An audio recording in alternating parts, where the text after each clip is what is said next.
Un appareil photo, c'est paradoxal parce qu'on est dedans, on essaye vraiment de s'imbiber de tout ce qui nous encadre, tout ce qui nous entoure, pour le digérer et en faire ressortir quelque chose que tout le monde ne voit pas. Donc en même temps, on doit être complètement en phase avec le milieu, mais en même temps, on n'est pas là, on est caché derrière l'appareil. Si on décide de vraiment essayer de faire de la belle image en montagne, là on rentre dans un monde complètement différent. C'est-à-dire qu'on a les contraintes de la course elle-même et on a toutes les contraintes de sécurité de la course. Donc on cumule à la fois le travail photo et la performance sportive qu'il faut pour faire la course. Je ne suis pas un grand alpiniste. J'ai eu la chance de suivre les meilleurs alpinistes de ces dernières années, depuis le temps que j'en fais, parce qu'ils m'ont fait confiance. Bien sûr, non, je n'ai pas besoin d'être aussi fort que les alpinistes que je prends en photo, sinon c'est eux qui me prendraient en photo. Il faut juste qu'ils me fassent confiance, une confiance réciproque, pour que moi je n'ai pas l'appréhension qu'ils aillent faire une bêtise pour la photo. Mais c'est très différent en montagne d'être devant et d'être derrière. Derrière, je fais confiance, ils me connaissent un peu, ils me font confiance aussi, ils savent que je ne vais pas craquer psychologiquement. C'est souvent le premier obstacle, c'est la personne qui, d'un coup, panique. Moi, ils savent que j'adore ça. J'aime bien quand c'est la baston, j'aime bien quand ça me fait peur, parce qu'il y a cet effort psychologique de se contrôler, cette maîtrise, ça ne se fait pas du jour au lendemain.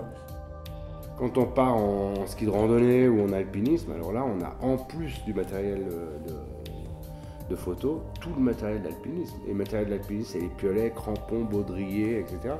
Ne serait-ce qu'une paire de crampons, ça pèse 1 kilo. 1 kilo là, plus 1 kilo, plus 1 kilo. C'est vrai que les photographes ont fini avec des bons sacs, quoi. Il est indispensable d'être en super forme dans une voie pour pouvoir avoir suffisamment de recul pour voir les bons moments à photographier. Quand on est vraiment à la rue, que ce soit en escalade, que ce soit en technique de glace, autre chose, d'autres priorités que d'aller faire sortir son appareil photo. Bon, mon appareil photo, de toute façon, en montagne, il est toujours sur mon ventre, il y en a un, voire deux. Donc c'est vraiment prioritaire. Mais quand je suis extrêmement fatigué, ils sont là, ils prennent le mauvais temps, ils prennent les chocs, mais je ne fais plus de photos avec. Je suis comme tout le monde, j'ai ma limite. Et pour pouvoir justement repousser ces limites, et il y a toujours mieux à faire, eh bien il faut, oui, que je ne sois pas couiné derrière le guide, oui, c'est sûr.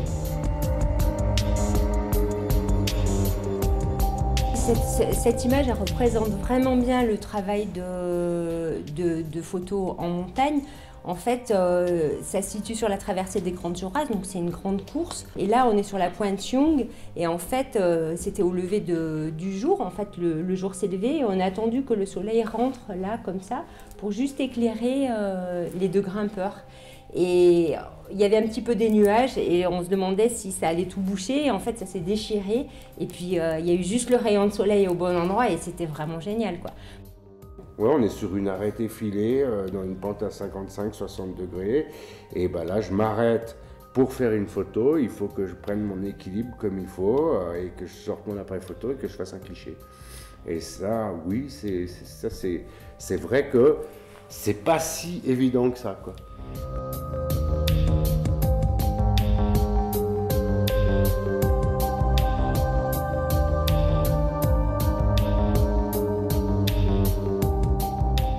Alors non, j'ai pas du tout fait l'ascension, en fait, pour faire une prise de vue dans le couloir 9 des Drues. Et c'était plus facile d'y accéder par le haut. Donc on a été déposé. En haut, on y a bivouaqué, c'était en hiver. Et puis on est descendu quand même de 200 mètres dedans, sur des cordes.